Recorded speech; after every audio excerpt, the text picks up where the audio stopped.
Well, well, well, well. Can we go half a day without some major news? No, we cannot. Can't be done. It's impossible. So, Mark Schneider sent me an emergency tweet. Hey, Mark, I just got your warning tweet there to come join you and talk about this recent change. Hey, Jack.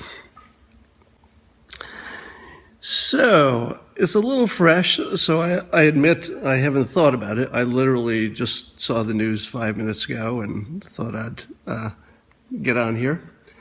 So I'll just give you first reactions.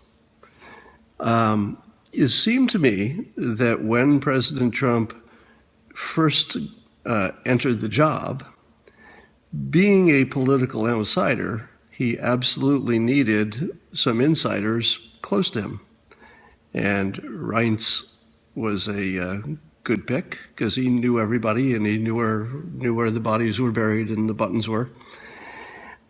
But it seemed to me that could never be a long-term solution because ultimately he'd want his own people who thought like him, acted like him, more loyal to him than to somebody else, etc.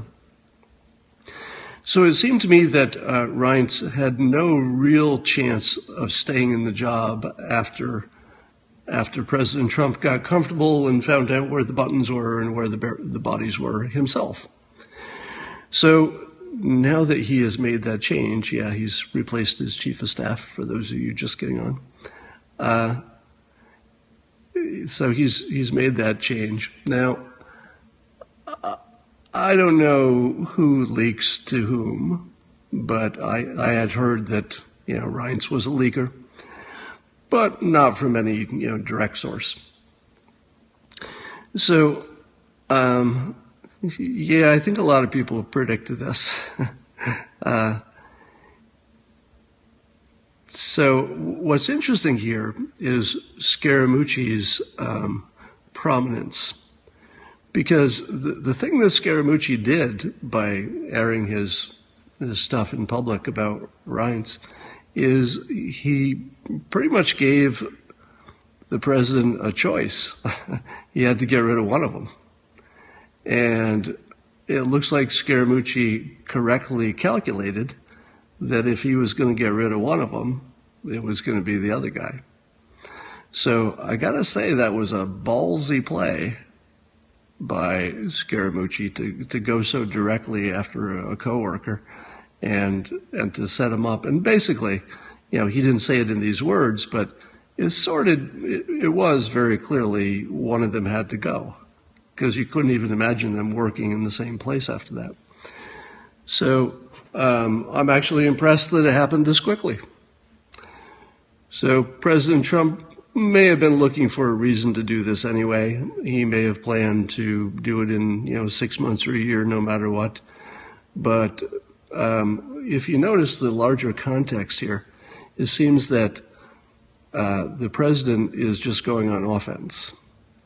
And when he goes on offense, he goes full Bruce Lee, which is he just punches in every single direction because he's being attacked in every single direction.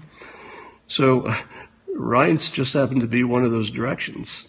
And I don't think it matters at this point how much he liked you before. If you're in the way now, it's not going to help you a bit. As Jeff Sessions found out the hard way. Why Kelly? It probably has to do with loyalty and competence and, who do you trust and that sort of thing. I don't know. Is Bannon safe? The smartest thing that Bannon does is he stays off the radar. And,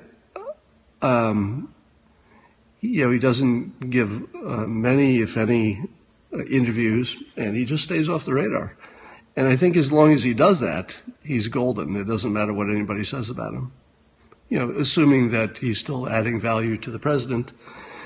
If that changes, then the situation will change.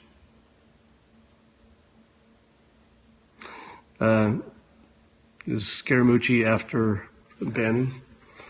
I don't know. It sounded like Bannon wasn't so much a problem. It sounded like he was just questioning his motives as opposed to saying he was a problem. Could anybody say what Bannon actually does? Well, he's a top advisor, so he's probably in the room for all the big decisions.